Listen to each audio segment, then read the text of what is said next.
How we doing? Hey, how you doing, sir? Not too bad, Jessica. Yes, sir. How you doing tonight? I heard you had a visitor today. I'm good. I did. She was amazing. It was great to talk to her finally. Yeah, she is pretty amazing. This is my first visit since I've been here, so it was very exciting. Was it really? That's awesome. Good. Yeah. So it was really cool. Hey, Jessica.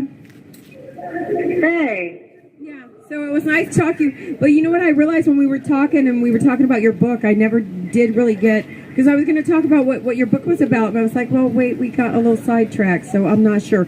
But I know there are a lot of characters and it's family friendly, so I was talking about your book. But if you want to talk about it a little bit, or, you know, anything else you want to talk about, you're more than welcome to.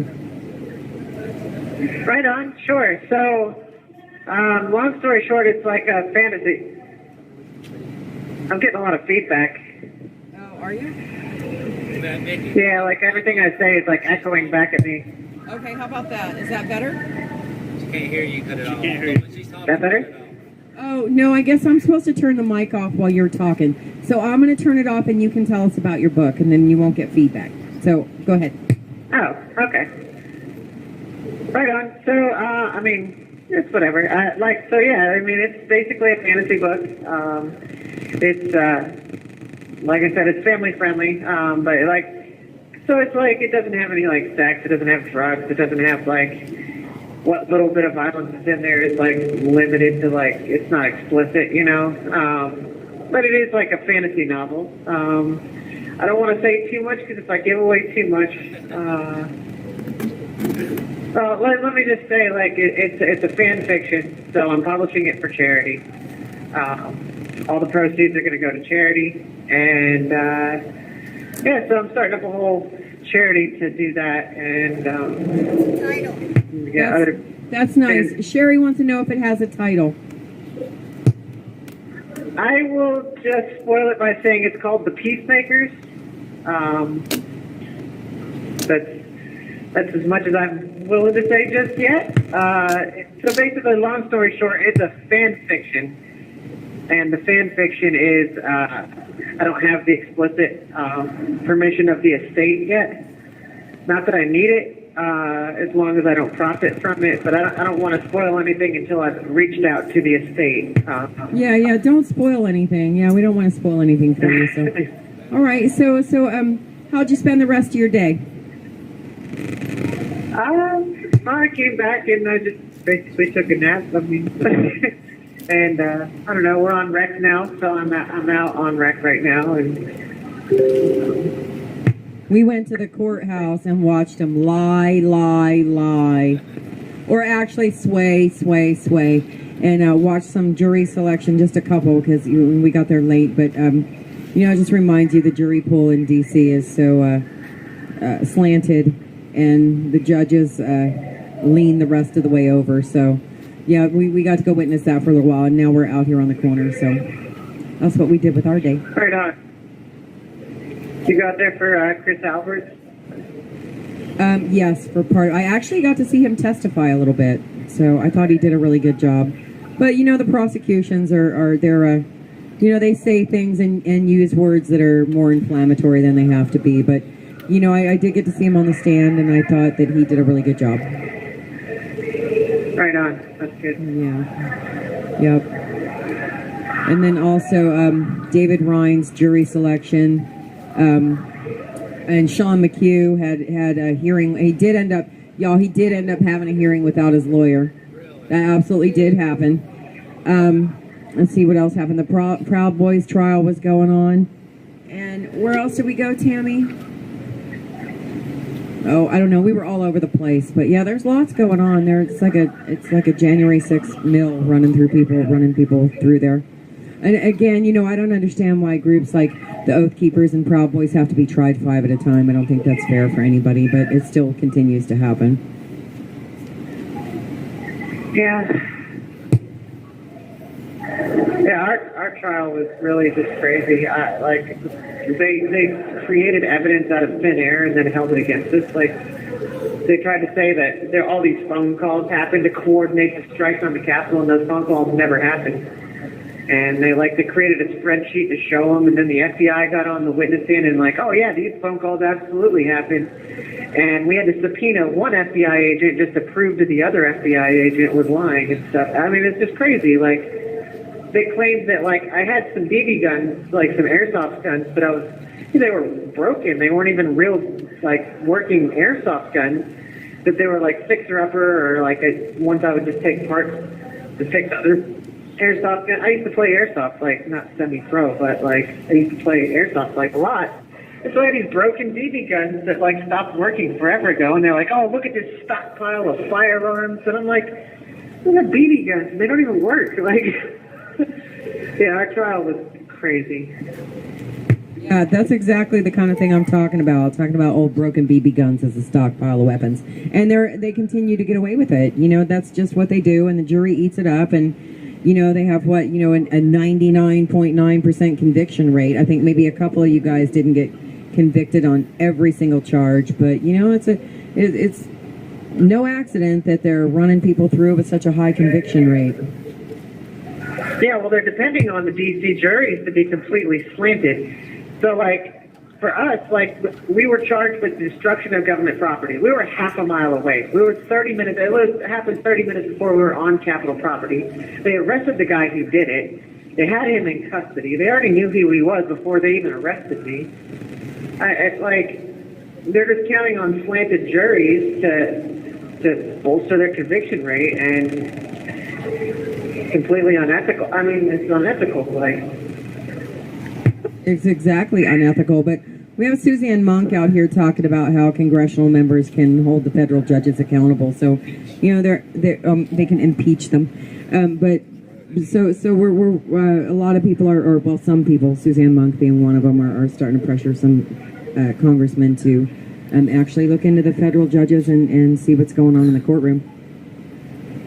And, Sure, and everyone I talk to, I say the same thing, because, you know, if they would spend 30 minutes in there, I mean, you know, they would have to not let the judge know that they were congressional members in there scrutinizing. But if they were just to sit in the galley, they would see what goes on for sure. I would hope, but they're real good at, like, obfuscation. Like, they're just like, look over here, look over here, look over here, look over here. Like, I don't know, it's just, our trial seems so convoluted. Like, and when our trial went on for 2 months, I mean, and it was just like all over the place. It was schizophrenic. It, like, I couldn't even make heads or tails of like what. Like, I know the train of events as they happened, and they didn't do it that way. It was just scatterbrained. It's almost like it's deliberately like that to cover up for what it is they're doing. Like, yeah, that's absolutely true. And also to have, you know, one jury that has to attribute everybody's comments to the person that made them when they're moving timestamps and taking things out of context, and still have to, you know, assign people's actions to them, you know, and you know, knowing that there were, I think, 5 of you guys in there at one time, and everybody's, you know, defense team, and then the prosecution, like, I don't know, 10 deep in there at least, and all the marshals to keep you unruly guys under control. You know, it was like a circus in there. It absolutely was. Yeah, and just the lying under oath. And I mean, and there's that. We had several agents that were lying under, like, they just, you can't just make stuff up, and just because you have a badge. Oh, that's true. And then also, you know, the prosecution showing the FBI what to actually, you know, doing the FBI's investigation for them and leaning them down the path of this is what happens. Make sure you say so. I've seen it.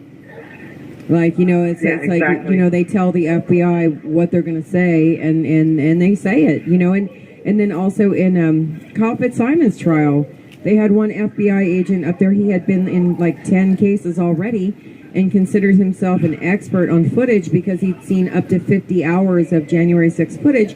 And I live with people that do that in a weekend, you know. So these people that think, these people that think they're experts have a lot of catching up to do.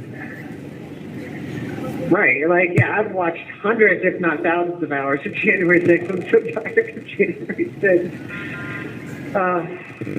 It's just sad because I mean, I know what the truth is. Like, a lot of this stuff I can't talk about because I'm behind a protective order. So there's things I want to say. Like, I want to be like, oh, but what about this? And I can't because, you know, I signed a protective order saying I wouldn't talk about it because there's, like, criteria in their little whatever, their server. And there's, like, a whole bunch of sensitive stuff. And you can't talk about anything that is sensitive, like, anywhere, only with my attorney. And then the judge has to rule on whether that is going to be admissible. And most of the stuff is not admissible, but they're perfectly willing to bring forward all sorts of evidence that is completely inadmissible. Like, they kept trying, like, my judge, honestly, I have to say my judge is pretty good. As far as, like, DC Circuit goes, like, I am actually pretty pleased with Judge Maida because they kept trying to show the West Terrace. They're like, oh, well, look at this violence in the tunnel. They kept trying and trying and trying to show the violence in the tunnel. None of us were anywhere near this. I didn't even know there was a tunnel. You know, like, but they were trying to shock the jury and say, hey, look at all this scary stuff that happened. But it doesn't apply to us. We weren't there. We were never even close to it. So, I mean, honestly, Judge Maida was pretty good at making rulings to keep a lot of that inadmissibility stuff out. I feel very fortunate about that because a lot of these other judges have been like letting all sorts of crazy stuff in.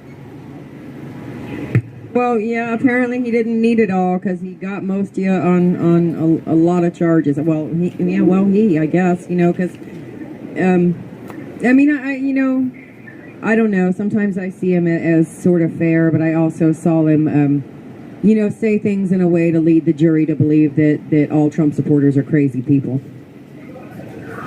Right. You know, he didn't come out and say it, but he did. He showed his disdain for the people that still continue to, quote, believe the lie. Right, exactly. I mean, people in D.C., they're like, oh, all you flyover, sweaty deplorables coming to our precious imperial city and cluttering it up with your red hats. And, you know, they look down their noses at us in this city. Oh, they absolutely and we do. pay taxes to keep them alive. We do, and to keep them in power. And, you know, in this city, if you walk down the street with a flag, people look at you like you've lost your mind. If they look at you at all, sometimes they just look away because, well, I don't know why, but, you know, they just look away from the flag if you're carrying one down the street. Right. Which we do from time to time. Believe it or not. We've been known to carry a flag or two out here. Right. You guys are awesome, by the way, in front of the trial. Like, every night, the paddy wagon would drive by and we'd see you guys waving flags and stuff. That's awesome. I wish we'd have known when you were coming, because sometimes we wonder who's in all those vans that go by. But I'm glad you got to drive by and see us out here. You know, I saw the pictures and everything. It was great. Oh, nice. Well, I'm glad. And I know that we've been like 260 days out here now, I believe, something like that. Almost enough to get a beer can. Almost enough to get what? A beer can. A beer can? 365 days of vigilism. Okay. All right. Oh, Storm says just as long as it's not Bud Light. I guess nobody's drinking that anymore. Yeah, that's the joke I'm making. Okay, I get it now. I'm a little slow 365 days of vigil. Right, I get it. I'm a little slow sometimes. Glory be, help me out, though. It's okay. There's an ultra light beer now. You have 1 minute remaining. All right, Jess, I'm going to let you go before Greta gets to cut us off. I'm so glad you called in, and it was it was nice to meet you today. You too. Thank you so much for coming to visit me. It means the world to me. Like, it was so nice to talk to someone that was not a guard or an inmate.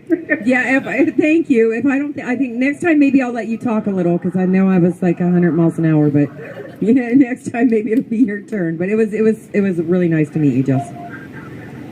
You too. Thanks for coming. Okay. Bye, babe. All right. Bye-bye.